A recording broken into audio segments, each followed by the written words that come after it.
Hello, I'm Mark Bernardi with Dark Horse Comics. Today, in this Book Buzz presentation, I'm going to be talking about a few of our most buzzworthy upcoming titles that are sure to be among the most in-demand graphic novels of the second half of 2022. Before I get into that, I'd like to make a quick plug for our library service page on our website at darkhorse.com/libraries. On that page, you can sign up for our newsletter for librarians and view past newsletters. You can find lots of downloadable PDF samplers of graphic novels, and as well as information about manga, young adult, juvenile, and other categories of graphic novels, and also schedules and essential reading lists. You'll also find the link to the email where you can inquire about titles or potential support for comic-related events held at your library. That email is tradesales@darkhorse.com. I'd also like to plug the YA graphic novel panel at today's Library Con. If you haven't checked it out, I highly recommend you watch or listen to the recording. Among other great authors on the panel are two Dark Horse authors talking about their latest titles. Roy Akupe, author and founder of Unique Studios, talks about his latest release, Ianu, Child of Wonder Volume 2. Ianu is an Africa-set tale by an all-African creative team about an orphan teen girl with no recollection of her past who discovers that she has magical abilities like the deities told of in the folklore of her people. I'd like to note that it was recently announced that HBO is developing an animated program based on Ianu that will run on both HBO Max and the Cartoon Network.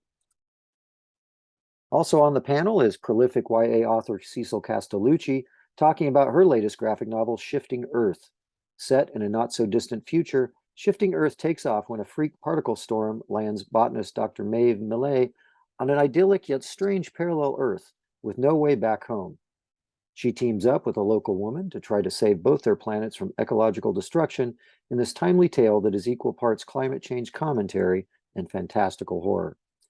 And now to turn to some of the other Dark Horse titles that we think will be among the most popular and sought after of the second half of 2022. First up, coming out in November, it's a new original graphic novel titled Kepler. In addition to being a great story, Kepler is notable because it is the comics debut of critically acclaimed actor, author, and musician David Duchovny. Kepler is an allegorical sci-fi thriller in the tradition of Planet of the Apes. It takes place in an Earth-like world called Kepler, where Homo sapiens went extinct and all other hominid species thrived. The arrival of gods called the Benedim threatens to plunge the world into chaos, and the protagonist, a 16-year-old Neanderthal girl named West, is thrust into the conflict and is the only hope to prevent extinction. You can see some of the pages here featuring the action-packed art of artist Philip Sevi.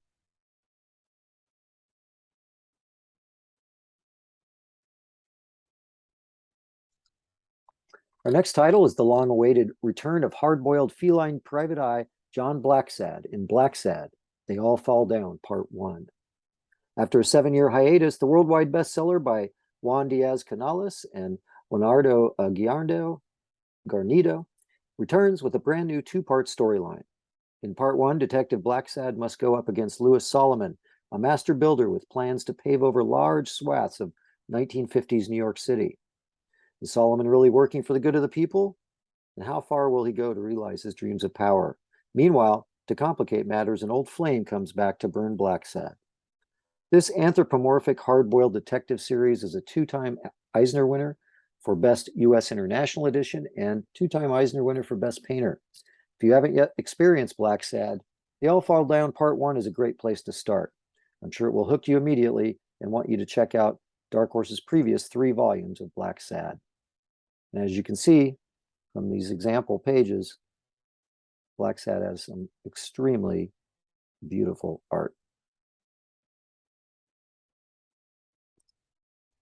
Our next title is by a couple of big names in comics, Brian Michael Bendis and Stephen Byrne. Stephen Byrne is an artist known for his work on such titles as Wonder Twins and Legion of Superheroes, and Brian Bendis is, of course, a multi-award-winning writer who, among many other credits, is known as the creator or co-creator of such iconic characters as Miles Morales and Jessica Jones, and also the creator of his science fiction crime procedural Powers. This new title by Brian Michael Bendis is Joy Operations. Brian describes it as Akira meets Inception and focuses on a near future world where corporate-owned cities called trusts are the centerpiece of modern society. The main character, Joy, is an envoy, which is a special agent of the trust who rights wrongs and protects the interests of the owners. She's renowned for her skills and accomplishments, but one day she starts to question everything she's ever believed, and a mysterious voice starts entering her thoughts. And again, it's an action-packed science fiction story, and I've included a few pages of Stephen Byrne's beautiful art here, just to give you a bit of a taste of it. Our next title is by another couple heavyweights in the comic biz, Scott Snyder and Greg Capullo. They're a couple of the hottest names in comics thanks to their work on Batman and other titles. And here we have an original graphic novel from them, We Have Demons. In this horror tale, Lyle Lamb, a woman of science, dismissed stories of angels and demons as fiction. But when the loss of a loved one leads to the discovery of a hulking, benevolent demon named Helvis, Lamb realizes that her life is about to undergo a dire new direction. With a newfound partner and awesome powers now at her disposal, our hero suddenly finds herself thrust into a climactic war of good and evil with no less than the fate of the world hanging in the balance. We Have Demons comes out in September. It's recommended for ages 14 plus. And here are a couple pages of this unique horror story. Our next group of books is a three-part series entitled Avatar: The High Ground. This is a prequel story to the upcoming, much anticipated Avatar 2 from director James Cameron. The sequel to the highest-grossing film of all time will premiere on December 16th. And this three-part story will be released beginning in October so that the entire series is available as the film comes out. The story here was based on Cameron's first screenplay for Avatar 2. He ultimately threw out that screenplay in favor of a whole new approach, but plot-wise, it still works and serves as a prequel to the upcoming film. The screenplay has been adapted for comics by writer Sherry L. Smith, who is known for such titles as Fly Girl, Orleans, Who Are the Tuskegee Airmen, and What is the Civil Rights Movement? Our next title is The Legend of Korra: Patterns in Time, a new anthology of short comic stories based on the beloved animated spin-off of Avatar: The Last Airbender. The stories in this collection are all new and feature Korra and all the other main characters from the show. Despite being off the air for years, Avatar: The Last Airbender and The Legend of Korra have never been more popular, so we anticipate strong interest and demand for this new material. And I have a couple of sample pages, and as you can see, the art is in keeping with our other graphic novels of Avatar: The Last Airbender and The Legend of Korra, and it'll be just what the super fans out there want to read. Now we're excited to announce a few manga titles. First is The Witcher Ronin. This is an all-new manga title set in the Witcher universe. The Witcher is, if you're not aware, it's a series of best-selling novels which inspired a series of video games that Dark Horse has been translating and adapting into comic books for many years. More recently, one of the most popular series on Netflix came out based on The Witcher. Season 2 of The Witcher debuted late last year, and a new season is in the works. Getting back to this book, The Witcher Ronin is a new manga title set in a world inspired by Edo period Japan. Geralt, who's the main character from the Witcher universe, is faced with difficult moral choices while battling a variety of yokai and oni, which are creatures inspired by Japanese myths. This is a standalone story written by Rafal Jaki, who is one of the top people at the company behind The Witcher, and the art is by Japanese artist Hataya. It reads right to left like traditional manga and will be published under our Dark Horse Manga imprint and will carry manga bisacks. Here are a few pages.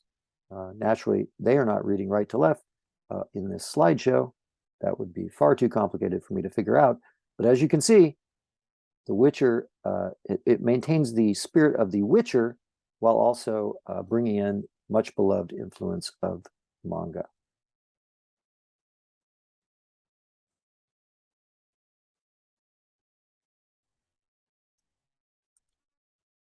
Our next title is Cat Plus Gamer, a new manga series that covers the best of both worlds, cats and video games. Volume 1 is available now, and Volume 2 is being released August 23rd. In this charming story, Rico, a 29-year-old office worker with an obsession for video games, finds her quiet life upended when she takes in a stray cat. Having no experience with pets, Rico uses lessons drawn from video games to guide her in her cat care, while her cute companion tries to understand Rico's behavior through a cat's worldview. This title's for fans of other cat-centric, humorous manga series like What's Michael, Chi Sweet Home, and other family-friendly mangas. And included a few pages here showing Rico obsessing over her video games, but then taking in this cute stray cat, which immediately leads to all kinds of adventures. The last title today is another manga and is sure to be one of our biggest releases of the year of manga or otherwise. It's Berserk 41. This is the latest volume in the best-selling series and is the last one written and drawn by series creator Kentaro Miura, whose untimely death in May of 2021 brought a lot of extra attention to the series. Not that Berserk needed that much more extra attention. It's one of the most popular manga series ever. Having the Dark Horse editions of Berserk have sold over 4 million copies to date, including 1 million copies in just the last 12 months. While this is obviously the last volume from the original creator, Kentaro Miura, the Japanese publisher has recently announced that Berserk will continue, written and drawn by several people who worked with Miura in his studio and who he had told the publisher he trusted with the future of Berserk. But, of course, as the last volume written and drawn by the original creator, Berserk 41 is going to take on a special importance. Berserk, if you're not familiar, it's a dark fantasy manga series set in a Europe-like medieval fantasy world and is considered a classic in the world of manga. While it might not be obvious from the sample pages included here in this slideshow, Berserk, it does contain a lot of sexuality and extreme violence and is definitely recommended for mature audiences 18 and above. Well, once again, thank you for tuning into this Book Buzz presentation. Thank you for coming to LibraryCon 22. And if you ever have any concerns, questions, or otherwise want to contact Dark Horse, feel free to reach out to us at trade sales at Dark Horse Comics. Thanks again, and hope you have a great day.